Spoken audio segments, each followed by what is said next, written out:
Tuhan menuntut pikiran kita itu bukan fisik kita. Pikiran, perasaan, jiwa kita, roh kita persembahkan ke Tuhan. Mengasihi Tuhan dengan seluruh yang ada pada kita. Bukan soal chipnya. Jadi Bapak Ibu tidak usah lagi takut soal chip, disuntik lah. Tidak usah. Chip itu hanya rangkaian elektronik biasa. Banyak dijual di toko elektronik. Kecil sebesar apa? Ukuran tidak penting. Mau kecil mau besar, chip ya chip. Mau diselipkan di tangan, di dahi, enggak masalah. Lagi pula tidak akan diselipkan di sini. Teknologi itu tidak akan laku. Di masa depan tidak laku. Ya. Oke. Nah, kalau di negara-negara misalnya di Cina gitu atau di mana saja sudah nggak pakai chip Bapak Ibu, bayar itu pakai handphone saja atau bahkan deteksi wajah. Wajah kita bisa dideteksi. Atau pakai retina mata yang lebih canggih lagi. Bisa. Atau pakai jempol jari. Komputer kan sekarang sudah pakai. Kalau jempol begini masuk. Jadi nggak perlu chip sebenarnya. Komputer sudah canggih ya. Jadi jangan takut soal chip. Chip itu hanya rangkaian elektronik biasa. Tidak ada hubungan dengan antikris. Yang kedua soal vaksin COVID. Vaksin COVID kita belum tahu. Tapi vaksin tidak akan dicampur dengan chip. Untuk apa itu hoax? Itu berita palsu. Buktikan kalau ada. Tidak ada saudara. Tidak ada Bapak Ibu. Coba diperiksa berita-berita itu. Kirim ke kita. Nanti kita beritahu. Itu asalnya dari mana, siapa yang membuat berita bohong itu dan seterusnya. Itu bisa dilacak loh Bapak Ibu. Udah jangan takut. Ingat, yang terutama adalah jangan punya sesembahan yang lain. Jangan ada yang lain di dahi kecuali nama Bapa dan nama Yesus. Yaitu selalu kita berpikir kebenaran apa yang diinginkan Bapa, apa yang diinginkan Tuhan Yesus terjadi dalam hidup kita, kita lakukan. Selamat berjumpa kembali, kita lanjutkan pelajaran kita yang lalu. Ini adalah sesi kedua. Kita sudah bahas konteks perjanjian lama. Apa yang dimaksud? Yang diikat di dahi dan yang diikat di tangan. Kita perlu ingat bahwa saya mau gambarkan ke Bapak Ibu bahwa firman ayat-ayat itu bisa diartikan menjadi dua cara mengartikannya. Yang pertama secara fisik atau harafiah atau literal. Yang kedua secara figuratif.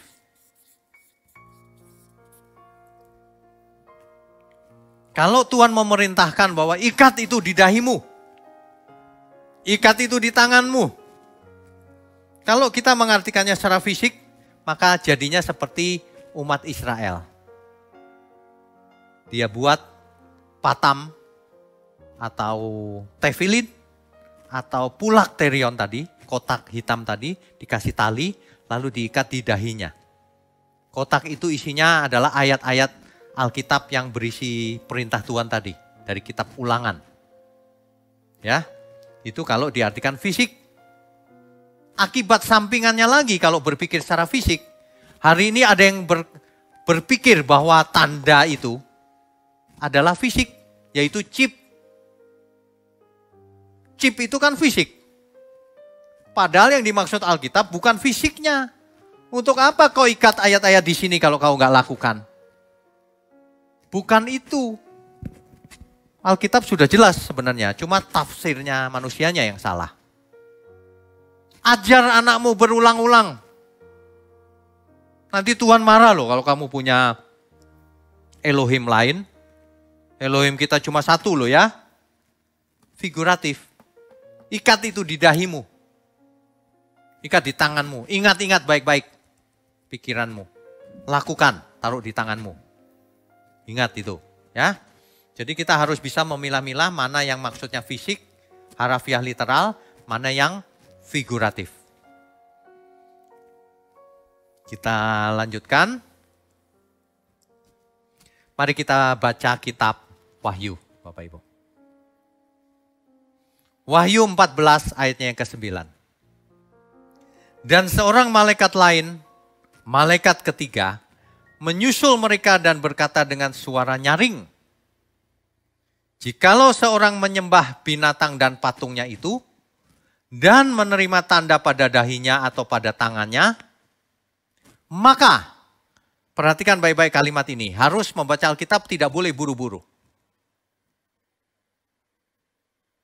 Jikalau seorang menyembah binatang dan patungnya itu, jikalau seseorang menyembah yang lain bukan Elohimnya Israel, yaitu binatang dan patungnya itu, sang antikris, dan menerima tanda pada dahinya atau pada tangannya. Ini terjemahan ini sebenarnya kurang pas. Seolah-olah kalau kita membaca terjemahan ini jadi begini. Jika seseorang menyembah binatang dan patungnya itu, dan menerima tandanya seolah-olah gini. Satu, menyembah binatang. Kedua, kemudian dia menerima tanda pada dahinya dan pada tangannya. Seolah-olah kejadian pertama itu menyembah patungnya, atau binatang itu disembah. Kejadian kedua, menerima tanda binatang itu pada dahi dan pada tangannya. Seolah-olah begitu. Karena apa? Karena di situ ada kata dan. Itu saya beri huruf merah. Dalam teks asli Alkitab, dan di situ adalah kai. Dan di situ itu dari kata kai. Ya. Kai itu memang artinya adalah dan. Tetapi kai artinya juga bisa, ini yang arti kedua nih. Kai itu artinya begini loh. Maka dari itu, atau karena kalimat yang terdahulu, maka akibatnya itu kai. Jadi ayat ini sebenarnya bisa dibaca gini. Jika kamu menyembah binatang dan patungnya itu sama dengan kamu menerima tanda pada dahi dan di tangan kananmu. Kamu menerima tanda itu. Kalau kamu nyembah dia artinya kamu menerima tanda itu gitu loh. Bukan menyembah lalu ditempelin tanda. Bukan. Kalau kamu menyembah binatang itu, maka enso, terjemahan kai itu, kamu terima tanda itu artinya. Gitu loh. Jadi kalau orang salah membaca ya jadi salah mengerti. Seolah-olah ada benda fisik yang akan ditempelkan di dahi. Padahal tidak. Itu kamu menyembah dia. Makanya kamu terima tanda itu. Makanya yang kau pikirkan dia. Kamu menyembah dia soalnya. Binatang dan patungnya itu. Makanya cara berpikirmu sama dengan yang kau sembah itu. Makanya cara berpikirmu, hidupmu sama dengan junjunganmu itu. Sama dengan ajaranmu itu. Dahimu itu, apa yang ada dalam pikiranmu itu sama dengan ajaran yang kau terima itu dari binatang itu. Antikris itu. Makanya tanganmu, yang nempel di tanganmu, perbuatanmu itu juga sama persis. Makanya kita semua tanda di dahi dan di tangan itu terlihat bagaimana kita bicara, bagaimana kita hidup, bagaimana kita melakukan sesuatu. Terlihat dari perbuatan seseorang, terlihat dari karakter seseorang. Tandanya itu di situ. Figuratifnya itu di situ. Cuma dibahasakan seolah-olah itu literal harafiah. Jadi kalau ada umat Israel tidak membaca perjanjian baru, ya itu artinya cuma fisik begitu. Tapi kalau umat Kristen harus sampai ke kitab Wahyu, maka kita tahu yang dimaksud. Jika kamu menyembah binatang itu sama dengan kamu menerima tanda di dahi dan di tangan. Itu artinya. Ya, makanya tidak akan sampai ke kebenaran kalau tidak sampai perjanjian baru. Coba perhatikan, ini paralel dengan kitab Ulangan tadi sebenarnya. Kan yang menulis kitab Wahyu Yohanes, orang Yahudi. Yang dahulu juga orang Yahudi, sama. Penulisnya orang Yahudi, pendengarnya juga orang Yahudi, audiensnya. Cuma bedanya di perjanjian baru ditulis dalam bahasa Yunani. Tapi sama saja isinya adalah tentang cerita yang umat Israel, Yahudi. Sastranya pun sebenarnya sastra Ibrani, cuma ditulis dalam bahasa Yunani. Perhatikan baik-baik, ini paralel dengan kitab Ulangan tadi. Wahyu 14 ayat 10. Maka ia akan minum dari anggur murka Allah. Tuh kan sama kan dengan Ulangan tadi. Yang disediakan tanpa campuran dalam cawan murkanya. Cawan murka Allah. Makanya kalau seseorang menyembah yang lain, Allah murka. Ingat ya, Allah pencemburu. Kitab Ulangan ya. Bapak Ibu kalau masih ingat yang kita baca di sesi pertama, maka ini jelas paralel. Ya. Maka ia akan minum dari anggur murka Allah yang disediakan tanpa campuran dalam cawan murkanya. Dan ia akan disiksa dengan api dan belerang di depan mata malaikat-malaikat kudus dan di depan mata anak domba. Kalau menyembah binatang itu, artinya menerima tanda itu, sama. Manusianya sudah rusak, cara berpikirnya, cara berperasaannya, keinginan-keinginannya sudah persis antikris, rusak. Maka Allah murka. Dibinasakan orang seperti itu. Ayat 11-nya sama, diulang lagi ayat 11-nya. Maka asap api yang menyiksa mereka itu naik ke atas sampai selama-lamanya. Dan siang malam mereka tidak henti-hentinya disiksa. Yaitu mereka yang menyembah binatang serta patungnya itu. Dan barang siapa yang telah menerima tanda namanya. Coba, menerima tanda namanya. Memangnya menerima kartu nama? Tanda itu figuratif. Mengapa menerima namanya? Karena menyembah binatang itu. Kalimat-kalimat ini dipakai secara figuratif untuk menjelaskan konteks utama tadi. Nah, barulah ayat 12-nya. Wahyu 14 ayat 12. Yang penting di sini ialah ketekunan orang-orang kudus yang menuruti perintah Allah dan iman kepada Yesus. Perhatikan baik-baik. Yang penting apa? Ketekunan, ketaatan orang-orang kudus. Yang menuruti perintah Allah. Yang menaruh tanda di dahi dan di tangan. Tanda apa itu? Ingat baik-baik perintah Allah. Jangan punya Allah yang lain. Nah itu. Dan iman kepada Yesus. Di perjanjian lama mana ada iman kepada Yesus. Makanya orang gak boleh berhenti belajar sampai perjanjian lama terus puas. Perjanjian lama harus dilanjutkan ke penyempurnaan di perjanjian baru. Ya. Jadi anggur murka Allah ini suatu ungkapan bahwa Allah marah. Marahnya karena manusia lari ke sesembahan yang lain. Ke Adonai yang lain, ke Elohim yang lain. Ini manusia melanggar perintah yang paling utama. Ya, oke, kita lanjutkan. Yang jelas Bapak Ibu ya, kitab Wahyu itu memberikan satu penjelasan yang tidak bisa salah. Coba Bapak Ibu fokus. Wahyu 14 ayat 1. Mark of the Lamb. Coba ya.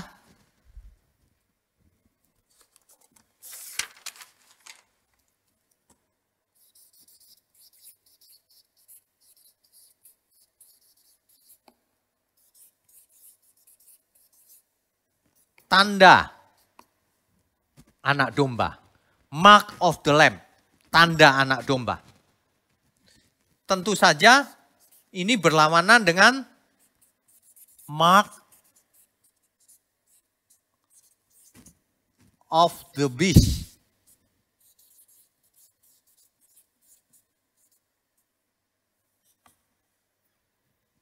Mark of the Lamb, tanda anak domba. Mark of the beast, tanda binatang itu. Tanda sang antikris. Ini dikontraskan oleh kitab Wahyu. Sehingga jelas yang dimaksud apa. tidak bisa salah lagi. Ya. Mark of the Lamb, kita baca Wahyu 14 ayat 1. Mark of the Lamb ini adalah tanda daripada orang-orang kudus Tuhan. Yaitu hamba-hambanya. Nama Tuhan Yesus dan nama Allah Bapa tertulis di dahi mereka. Ya. Coba kita baca Wahyu 14 ayatnya yang pertama. Dan aku melihat sesungguhnya anak domba berdiri di bukit Sion dan bersama-sama dengan dia 144.000 orang dan di dahi mereka tertulis namanya dan nama Bapanya. Perhatikan baik-baik. Ciri-ciri daripada anak domba dan pengikut-pengikutnya, hamba-hambanya, umat Tuhan, itu di dahi mereka ada tertulis nama Bapaknya dan nama Yesus. Kalau di dahi orang benar, ada nama Sang Bapa dan Sang Anak. Ada nama Allah Bapa dan Allah Anak, Yesus. Apakah itu fisik? Coba Bapak Ibu jawab, coba dipikir baik-baik. Ini Wahyu 14 ayat 1 ini berpikir tentang fisik atau figuratif. Bahwa orang benar, di dahinya ada tanda nama Bapa di surga dan nama Yesus. Terus bagaimana kita mengimplementasikannya, mengaplikasikannya, melakukan firman ini. Kalau itu diartikan fisik. Kalau orang Israel tadi membuat patam. Apakah kita mau ikut-ikutan membuat patam? Ada box gitu. Terus ditali atau pakai selotip, ditempel di dahi, lalu ditulisin, kertas ditulis nama Allah Bapa, lalu di bawahnya Yesus, terus ditempel di dahi secara fisik. Saya rasa tidak ada seorang pun di dunia ini yang berpikir seperti itu. Mark of the Lamb bukan fisiknya. Kenapa? Sebab fisik kita tidak mendapat bagian dalam kerajaan surga. Darah dan daging tidak mendapat bagian dalam kerajaan surga. Jadi fisik manusia ini tidak penting fisiknya. Mau warnanya apa, mau umur berapa, mau ada tempelan apa. Tidak penting. Yang dipentingkan bukan fisiknya. Ya. Jadi yang dimaksud di sini tentu bukan tanda lahiriah. Umat Tuhan ada nama Bapa dan nama Anak di dahinya tentu bukan lahiriah. Ada tangannya, bukan fisik. Sebab kalau fisik diartikan macam-macam, nanti barcode lah, nanti tato, patung, nanti ada apa lagi ya? Ada chip, nanti berapa puluh tahun lagi ada teknologi baru, itu dia yang taruh di sini Pak. Bukan fisik, ya. Ingat ini, Mark of the Lamb.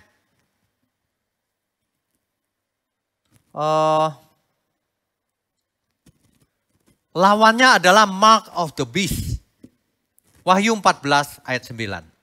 Ingat ya, Mark of the Lamb itu bukan fisik. Sekarang kita kontrasnya Wahyu 14 ayat 9 adalah tanda binatang itu. Dan seorang malaikat lain, malaikat ketiga menyusul mereka dan berkata dengan suara nyaring.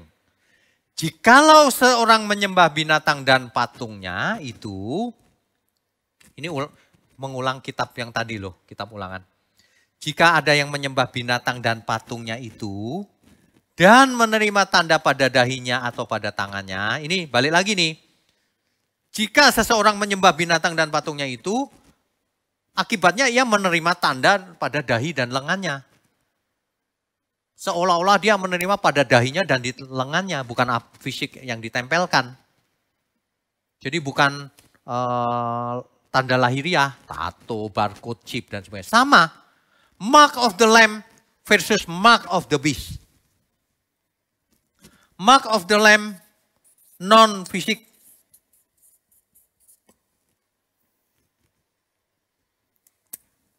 Mark of the Beast juga non-fisik.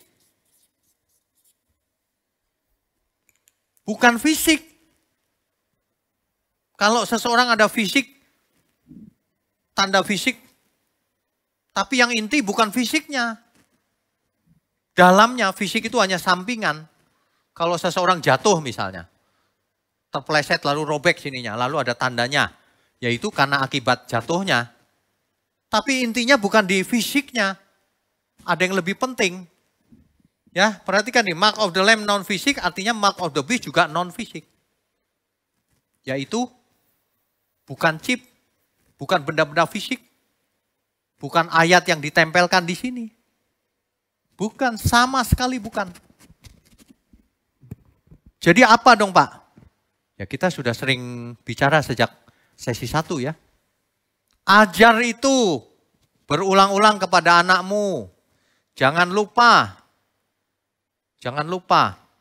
Elohim kita cuma satu.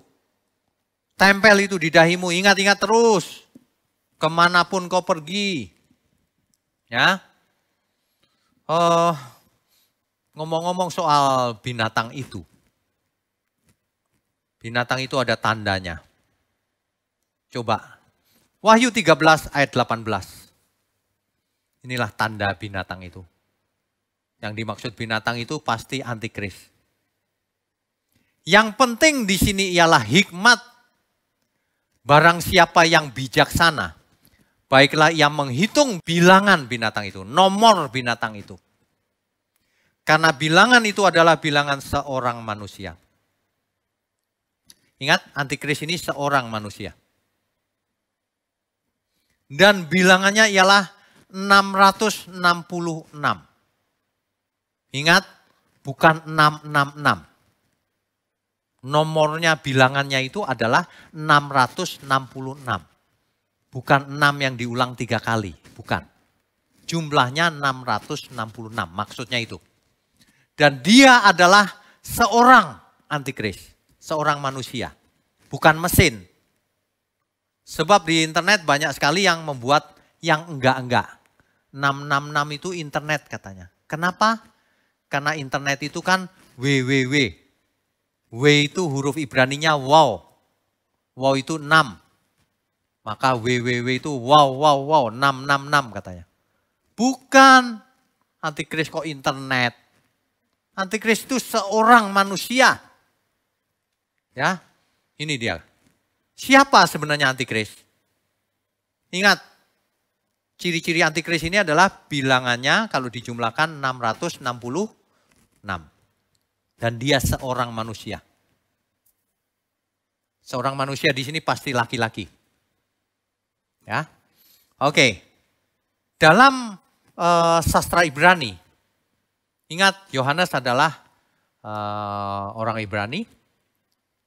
Dalam sastra Ibrani ada yang namanya gematria. Gematria itu adalah satu ilmu menghitung, numerologi. Jadi rupanya gematria ini dipakai oleh Yohanes untuk menyampaikan suatu pesan kepada jemaat, 7 jemaat. Kan kitab Wahyu ini sebenarnya surat kepada jemaat, 7 jemaat. Nah, itu sebenarnya kode rahasia yang ditulis oleh Yohanes, suratnya kepada jemaat-jemaat hari itu. Nah, yang dimaksud binatang ini dikodekan oleh Yohanes. Dia seorang manusia laki-laki. Namanya kalau dijumlahkan 666. Nah, berdasarkan gematria dalam bahasa Ibrani. Bahasa Ibrani itu seperti angka Romawi Bapak Ibu.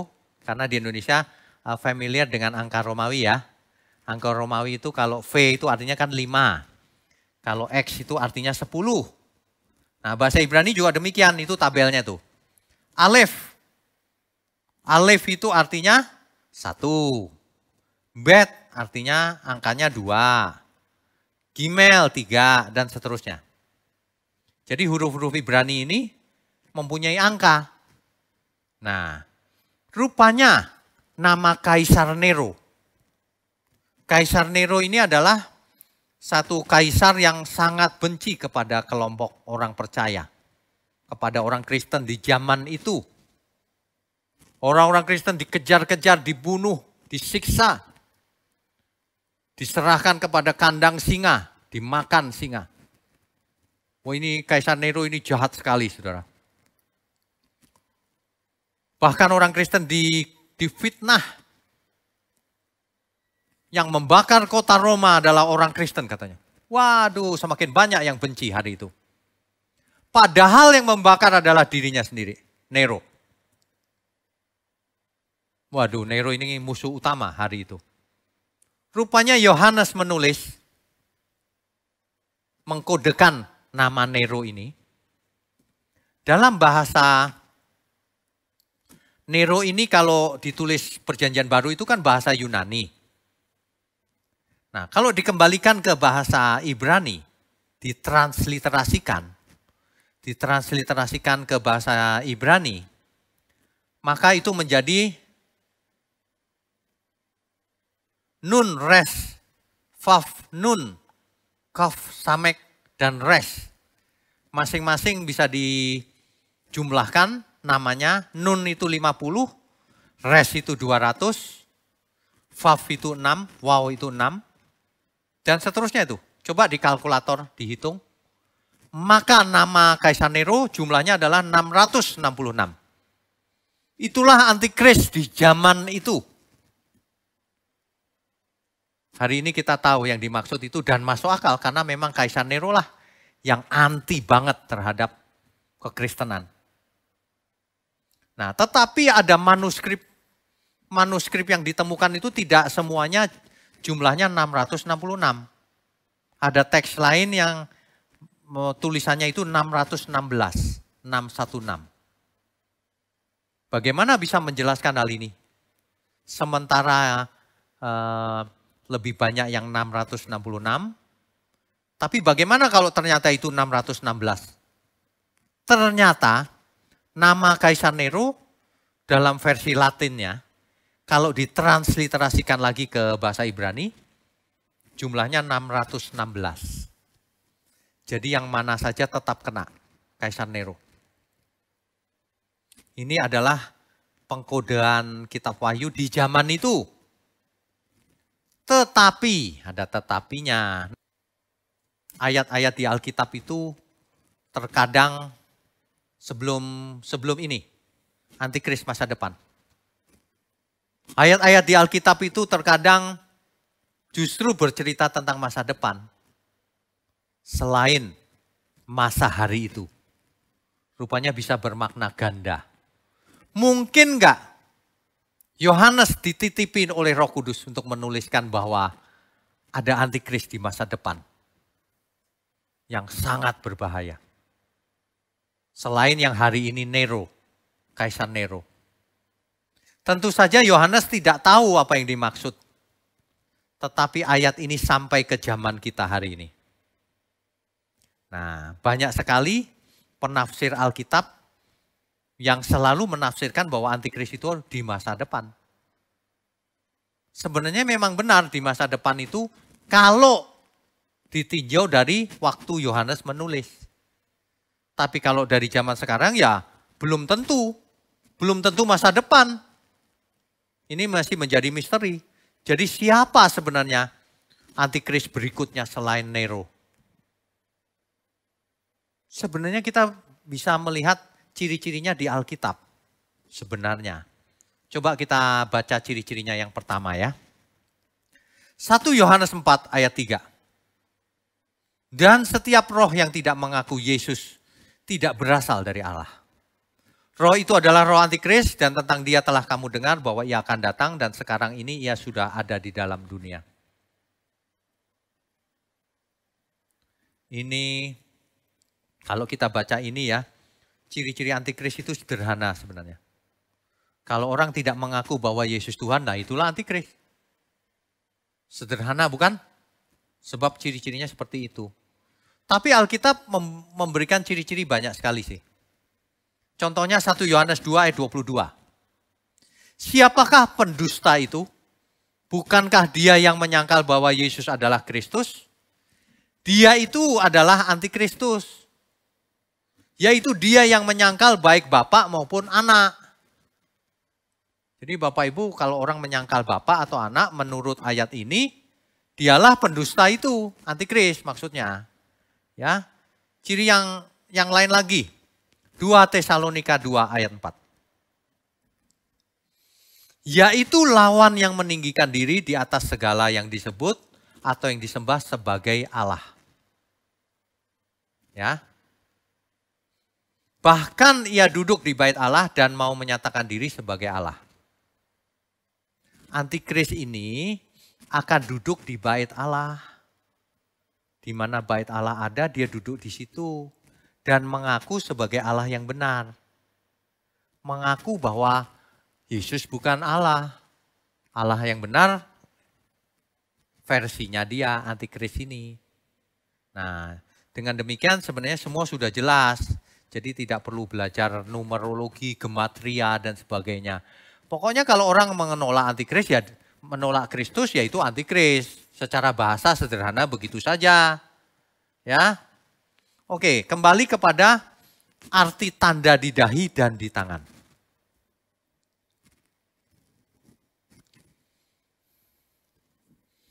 Kita sudah belajar soal tanda di dahi dan di tangan. Bahwa tanda itu bukan tanda fisik. Tapi kita perlu tahu lebih jauh apa yang dimaksud.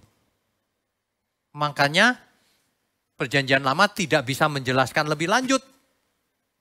Karena Perjanjian Lama terikat pada Taurat yang sempurna belum datang. Tapi kalau yang sempurna sudah datang, semuanya akan dijelaskan oleh Sang Mesias. Semua akan dijelaskan oleh perjanjian yang baru. Ya, apa sih arti tanda di dahi dan di tangan? Ini yang perlu kita lanjutkan lagi. Kita sudah mendapat kesimpulan bahwa tanda di dahi dan di tangan bukan fisik, tetapi figuratif. Ya, nah, berarti soal penyembahan, ingat baik-baik konteks yang dipersoalkan adalah kamu jangan menyembah Allah yang lain loh ya. Itu. Sebab kalau kamu menyembah yang lain nanti kamu seperti dia. Tingkah lakumu seperti dia. Orang akan persis seperti yang diidolakannya hidupnya. Lama-lama orang akan berubah cara berpikirnya, cara berperasaannya, keinginan-keinginannya, kelakuannya, cara bicaranya, cara ia memperlakukan pasangan hidup, caranya ia menikah, ia akan sama dengan yang dipujanya. Ia akan sama dengan Allahnya. Makanya kamu jangan menyembah Allah yang lain, nanti kamu seperti mereka. Kira-kira begitu. Kamu nanti kena virus setan. Kamu nanti tertular cara berpikirmu. Di dahimu itu nanti ada si setan itu cara berpikirnya. Di hatimu ada setan itu cara berperasaannya. Di tanganmu itu ada setan itu. Kamu nanti kelakuannya seperti setan. Kamu nanti hilang kemanusiaanmu. Maka Allah akan marah dan kamu akan dibinasakan. Itu loh sebenarnya yang paling penting itu.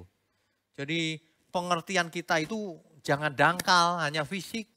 Fisik mah gampang, disuntik chip ya tinggal dioperasi, chipnya dibuang lagi. Lagi pula chip tidak membuat orang berkhianat sama Tuhan, tidak. Yang membuat orang berkhianat kepada Tuhan, cara berpikirnya. Apa yang merasuk melalui pikirannya, filosofinya, ajaran yang dia terima. Itulah yang mengubah hidup seseorang. Itulah yang mengubah sifat seseorang, karakter pribadi seseorang.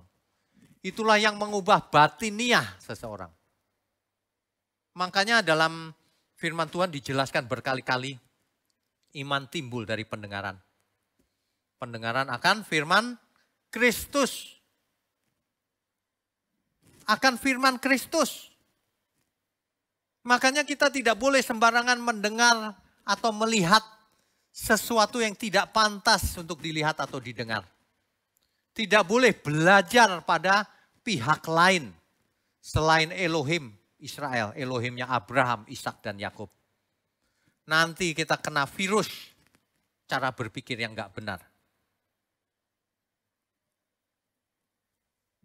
Kebenaran itu mengubah manusia dalam segala hal. Dalam segala hal. Rasul Paulus mengerti. Ditulis dalam 1 Korintus 10 ayat 31. Baik engkau makan, minum, atau apapun, lakukan semuanya untuk kemuliaan Allah. Kemuliaan Tuhan. Jadi dalam segala hal, bukan cuman 1-2 perbuatan. Makanya tanda di dahi dan di lengan tadi menyangkut seluruh hidup. Sebab seseorang yang cara berpikirnya A, ia akan hidup seperti A. Cara berpikirnya B, ia akan hidup seperti B. Kunci peperangan yang sebenarnya itu ada di pikiran dan perasaan. Ada di jiwa manusia. Jadi sebenarnya ini Tuhan sedang ingin menyelamatkan banyak orang. Kamu jangan menyembah yang lain loh ya. Jangan belajar pada yang lain, nanti kamu binasa, aku marah. Sama seperti yang terjadi di Eden. Kamu mendengar yang lain sih. Kalau kamu mendengar aku, kamu selamat. Nah, Tuhan tidak ingin kita mendengar yang lain. Semua ini tentang penyembahan sebenarnya. Ya, bukan soal fisik. Jadi kalau ada orang yang sudah terlanjur ditato lengannya. 666 dulu Pak, sebelum aku bertobat sudah ditato 666. Bagaimana ya Pak, aku nanti binasa? Tidak. Tato 666 tidak ada hubungannya dengan binasa atau tidak. Itu hanya bekas tato. Enggak masalah. Tapi tanda di dahi dan di lengan yang sebenarnya yang dimaksud Alkitab. Tidak boleh ada 666. Tidak boleh ada 666. Tidak boleh ada yang lain. Harus cara berpikirnya Kristus, berperasaannya Kristus harus dilakukan. Makanya dalam Filipi 2 ayat 5, kenakanlah pikiran dan perasaan Kristus. Manusia-manusia Allah itu, mark of the Lamb, manusia-manusia Allah itu, tandanya adalah apa yang dipikirkan. Tanda di dahinya itu, kepentingan Bapa dan Yesus. Tanda di lengannya itu dilakukan, bukan cuma direnungkan. Tanda ini menyertai orang-orang percaya. Makanya 2 saksi di akhir zaman. Yang pertama adalah saksinya yang memiliki hukum. Hukum itu adalah Taurat. Jelas Israel. Yang kedua yang memiliki kesaksian Yesus. Jelas orang percaya. Orang benar. Bukan asal Kristen. Kristen kan agamanya, KTP-nya. Benar-benar umat percaya. Yaitu yang punya tanda di dahi dan tanda di tangan. Bukan secara fisik, tapi secara figuratif. Yaitu apa yang ia pikirkan selalu sama dengan apa yang Tuhan pikirkan. Ia memikirkan kepentingan Tuhan, bukan memikirkan kepentingannya sendiri. Ia akan melakukannya dalam hidupnya. Nah, jadi dengan demikian maka fokusnya jangan sampai fisik. Ibadah itu bukan cuma fisik juga.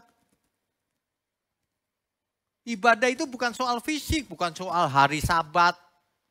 Bukan soal perpuluhan. Bukan soal memberikan uang. Bukan soal melipat tangan begini, bukan. Itu hanya cara-cara. Itu hanya sebagian kecil. Hari ini kita sudah tuntaskan chip. Itu adalah fisik. Chip hanya perangkat elektronik. Berisi transistor-transistor. Untuk menjalankan fungsi-fungsi. Dan itu berguna.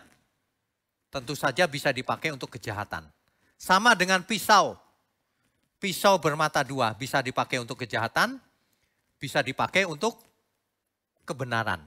Untuk masak, untuk operasi. Bisa. Sama chip.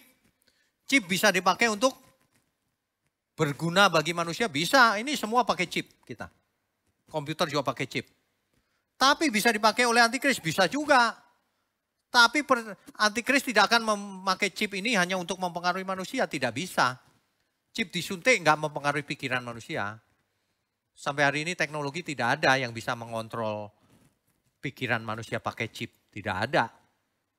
Lagi pula Tuhan menuntut pikiran kita itu bukan fisik kita. Pikiran, perasaan, jiwa kita, roh kita persembahkan ke Tuhan. Mengasihi Tuhan dengan seluruh yang ada pada kita. Bukan soal chipnya. Jadi Bapak Ibu tidak usah lagi takut soal chip disuntik lah. Tidak usah. Chip itu hanya rangkaian elektronik biasa. Banyak dijual di toko elektronik. Kecil sebesar apa? Ukuran tidak penting. Mau kecil mau besar, chip ya chip. Mau diselipkan di tangan, di dahi, enggak masalah. Lagi pula tidak akan diselipkan di sini. Teknologi itu tidak akan laku. Di masa depan tidak laku. Ya. Oke. Nah, kalau di negara-negara misalnya di Cina gitu atau di mana saja sudah nggak pakai chip Bapak Ibu, bayar itu pakai handphone saja atau bahkan deteksi wajah. Wajah kita bisa dideteksi.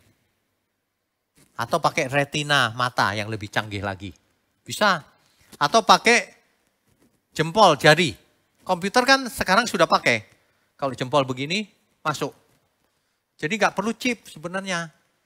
Komputer sudah canggih, ya. Jadi jangan takut soal chip. Chip itu hanya rangkaian elektronik biasa. Tidak ada hubungan dengan antikris. Yang kedua soal vaksin COVID. Vaksin COVID kita belum tahu. Tapi vaksin tidak akan dicampur dengan chip. Untuk apa? Itu hoax. Itu berita palsu. Buktikan kalau ada. Tidak ada saudara. Tidak ada Bapak Ibu. Coba diperiksa berita-berita itu. Kirim ke kita. Nanti kita beritahu. Itu asalnya dari mana, siapa yang membuat berita bohong itu dan seterusnya. Itu bisa dilacak loh Bapak Ibu. Udah jangan takut. Ingat, yang terutama adalah jangan punya sesembahan yang lain. Jangan ada yang lain di dahi kecuali nama Bapa dan nama Yesus. Yaitu selalu kita berpikir kebenaran apa yang diinginkan Bapa, apa yang diinginkan Tuhan Yesus terjadi dalam hidup kita, kita lakukan. Itu yang lebih penting. Ya. Angka 666 memang itu bilangan yang dikatakan 666 itu adalah bilangan binatang itu. Dan sudah dibuktikan menurut gematria itu adalah Kaisar Nero di zaman itu. Yang menjadi pertanyaan adalah di zaman ini atau di zaman yang lalu atau di zaman depan, ke depan. Siapa sih yang dimaksud antikris 666 itu? Ciri-cirinya kita juga sudah belajar.